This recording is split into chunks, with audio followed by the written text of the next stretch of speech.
Mohon izin dosen Syaikan, mohon izin rekan-rekan, izin menyampaikan kami dari Taruna Taruni PT DJ STTD kelas MTJ 316 akan mempresentasikan hasil kerja kelompok mengenai teori kelompok.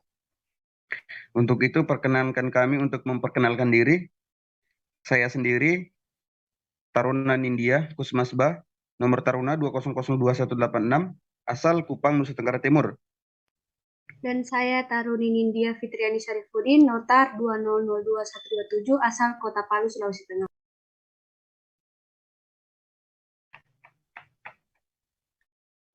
Saya Taruna Nindya Tika Ramadhan Pologi, nomor Taruna 2002172, asal Palu, Sulawesi Tengah.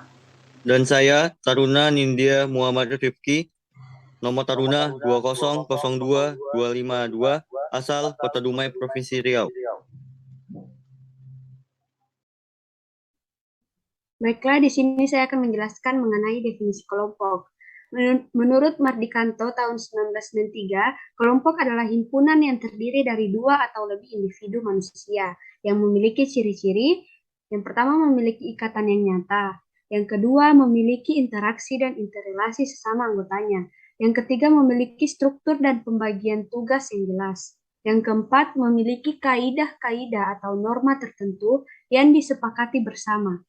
Dan yang terakhir, memiliki keinginan dan tujuan bersama. Kemudian, menurut pendapat Peck dan McIver, Sukanto tahun 2006 menjelaskan kelompok sebagai himpunan atau kesatuan-kesatuan manusia yang hidup bersama, memiliki hubungan timbal balik, dan memiliki kesadaran untuk saling tolong-menolong. Dan menurut Horton dan Hahn, kelompok adalah sejumlah orang yang memiliki pola interaksi yang terorganisasi dan terjadi secara berulang-ulang. Dan yang terakhir, menurut Kartono, kelompok adalah kumpulan dua atau lebih individu yang kehadirannya masing-masing individu memiliki arti dan nilai bagi individu lainnya satu sama lain. Kemudian, pokok pembahasan kepribadian kelompok. Teori kepribadian kelompok atau biasa disebut group centrality theory adalah salah satu dari teori-teori sifat atau trait teori yang merupakan salah satu pendekatan utama dalam mengkaji kepribadian manusia. Dalam kerangka kerja pendekatan teori sifat, sifat kepribadian manusia didefinisikan sebagai pola-pola kebiasaan perilaku, pikiran, dan emosi yang diwujudkan dalam berbagai situasi. Beberapa ahli tercatat telah mengembangkan teori sifat ini. Sebut saja Gordon Allport, Raymond Bernard, Kettle, dan Hans Eysen.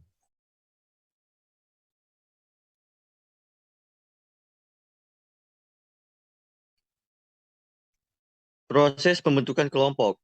Menurut Prayitno, terbentuknya kelompok harus memenuhi beberapa unsur, yaitu unsur kualitas dan kuantitas, unsur kerumunan dan kelompok, juga faktor pengikat dalam kelompok. Dan selanjutnya, dalam kerumunan berkembang menjadi kelompok-kelompok, karena satu sama lain ada ikatan persamaan, kepentingan, persamaan nasib, persamaan persepsi, persamaan tujuan, dan persamaan profesi. Keterpaduan kelompok. Keterpaduan kelompok diterangkan oleh berbagai teori, sebagian tidak berdasarkan eksperimen, seperti Lone Bond, McDougall, dan Bion. Sebagiannya lagi berdasarkan eksperimen.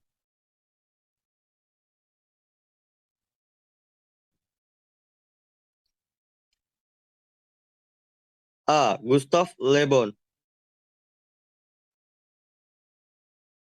Jiwa kelompok adalah irasional, impulsif, dan agresif, dan tidak dapat membedakan antara kenyataan dan khayalan, dan bagaikan di bawah pengaruh hipnotis. Dreyfus berpendapat bahwa keterpaduan kelompok dapat dicapai melalui proses-proses pada tingkat individu, bukan dipaksakan melalui disiplin yang ketat. B. Bion. Kelompok tidaklah sama dengan kumpulan individu, tetapi merupakan kesatuan dengan ciri dinamika dan emosi sendiri. Kelompok adalah makrokosmos dari individu. Dalam kelompok yang penting adalah memori kelompok atau prote mental.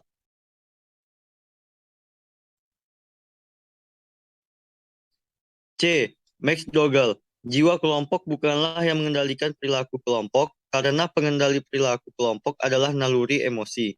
Jiwa kelompok baru tumbuh jika ada 4 faktor yang menimbulkannya, yaitu 1.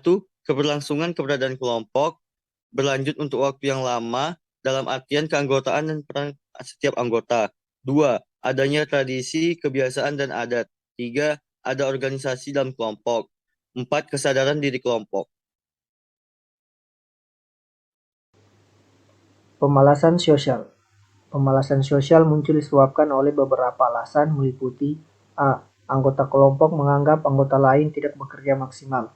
Hal ini biasanya disebabkan karena adanya iri hati atau rasa tidak senang kepada anggota yang lain sehingga memunculkan sikap acuh tak acuh, cuek dan lain sebagainya. B. Sikap individualis. Anggota hanya memikirkan kepentingan pribadinya masing-masing. Anggota kelompok hanya memikirkan kebutuhan dan kepentingannya sendiri dan enggan memperjuangkan kebutuhan dan kepentingan kelompoknya. Perhatian yang berlebihan terhadap kebutuhan dan kepentingan individu akan menyebabkan pemalasan sosial. C. Anggota menganggap dirinya bisa ikut berhasil tanpa harus ikut berusaha.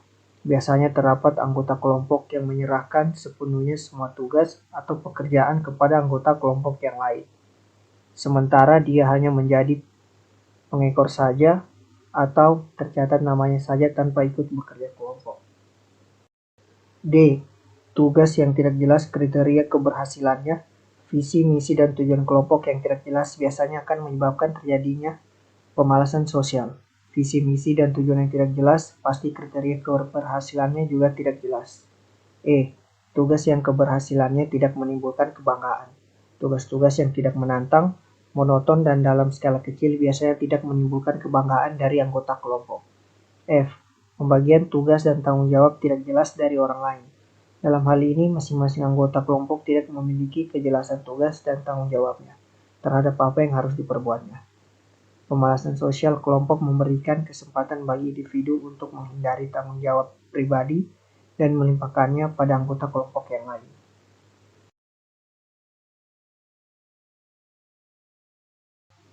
Fasilitas sosial. Fasilitas sosial adalah berubahnya perilaku individu menjadi lebih baik ketika individu yang bersangkutan berada bersama orang lain. Gejala fasilitas sosial ini pertama kali dikemukakan oleh Norman Triplett pada tahun 1898 dalam jurnal American Journal of Psychology dengan artikel berjudul The Dynamogenic Factor in Pacemaking and Competition. Triplett mengamati perilaku para pembalap sepeda yang saling meningkatkan kecepatan laju sepedanya satu sama lainnya. Kehadiran pembalap yang satu dapat memacu perilaku pembalap yang lainnya. Contoh lain adanya fasilitas sosial ini, misalnya seorang kadet AAAL, penata rama genderang suling Gita Jala Taruna cenderung tampil lebih bagus dan lebih semangat ketika melaksanakan display di hadapan banyak penonton, dibandingkan ketika dia sedang melaksanakan latihan tanpa penonton di lapangan. Arafuro. Cottrell tahun 1972 menemukan bahwa sebenarnya kehadiran orang lain semata-mata tidak akan meningkatkan motivasi untuk menampilkan perilaku menjadi lebih baik. Namun kondisi yang berpengaruh langsung adalah keinginan untuk mendapatkan penilaian baik dan menghindari penilaian negatif dari orang lain karena malu apabila berbuat kesalahan. Fasilitas sosial adalah berubahnya perilaku individu menjadi lebih baik ketika individu yang bersangkutan berada bersama orang lain.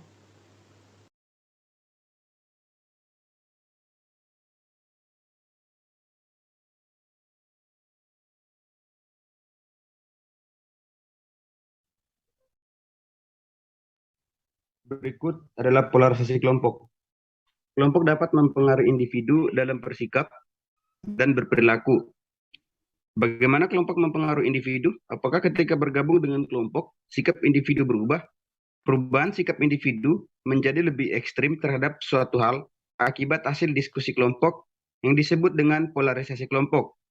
Misalkan, bulan November tahun 2013, terbongkar penyadapan oleh pemerintah Australia terhadap Presiden Republik Indonesia dan para pejabat Indonesia. Hal tersebut menimbulkan sikap negatif masyarakat Indonesia terhadap Australia. Sikap tersebut dapat menjadi lebih ekstrim ketika individu berdiskusi dengan kelompoknya mengenai isu tersebut.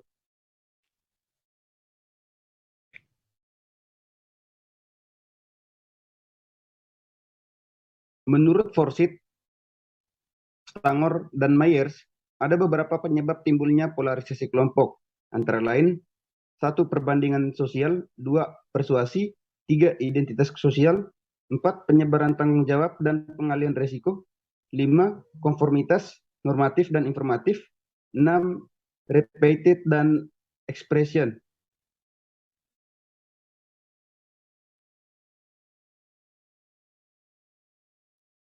Yang berikut, pikiran kelompok. Pengambilan keputusan kelompok akan efektif jika anggota kelompok mampu mengambil keuntungan dari kelompok, seperti ketersediaan informasi dan pengujian ide melalui diskusi kelompok. Pengambilan keputusan kelompok lebih baik dibandingkan individu, berdasarkan asumsi bahwa anggota kelompok bertindak lebih hati-hati dan rasional, mempertimbangkan semua bukti, tidak bias, fair, dan keputusan terbuka. Namun tidak semua kita temui pada semua kelompok. Proses kelompok dapat menyebab pengambilan keputusan yang berkualitas rendah atau groupthink. Groupthink adalah proses yang terjadi ketika kelompok membuat keputusan berkualitas rendah atau poor decision yang dihasilkan oleh proses kelompok yang cacat dan kuatnya tekanan konformitas.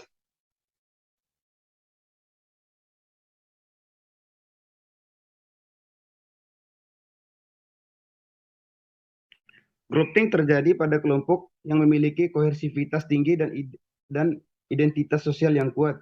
Kelompok yang memiliki kohesivitas elektronik (available) tinggi cenderung pengambilan keputusan secara konsensus, menjaga perasaan anggota, dan kurang perhatian terhadap pengayaan kualitas keputusan.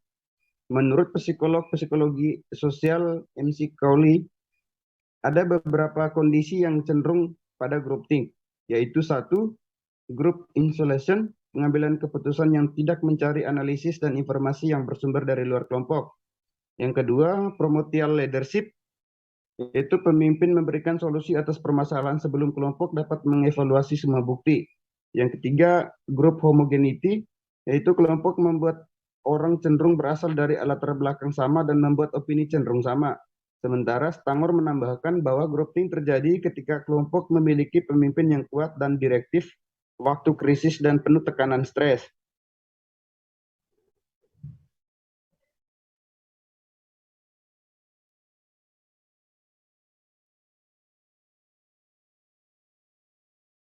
Groupthink merupakan penyakit bagi kelompok yang sehat. Groupthink dapat menyebabkan kelompok tidak efisien dan tidak produktif. Ada beberapa simptom groupthink menurut Stangor. Yang pertama, ilusi kekebalan. Yang kedua, ilusi unanimity.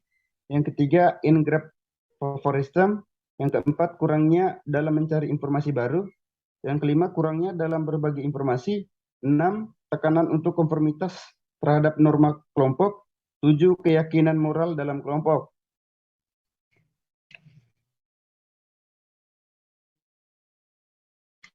Ya baik, terima kasih atas perhatiannya.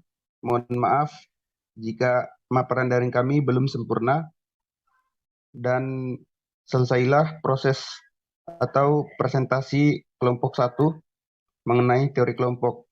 Sekian dan terima kasih.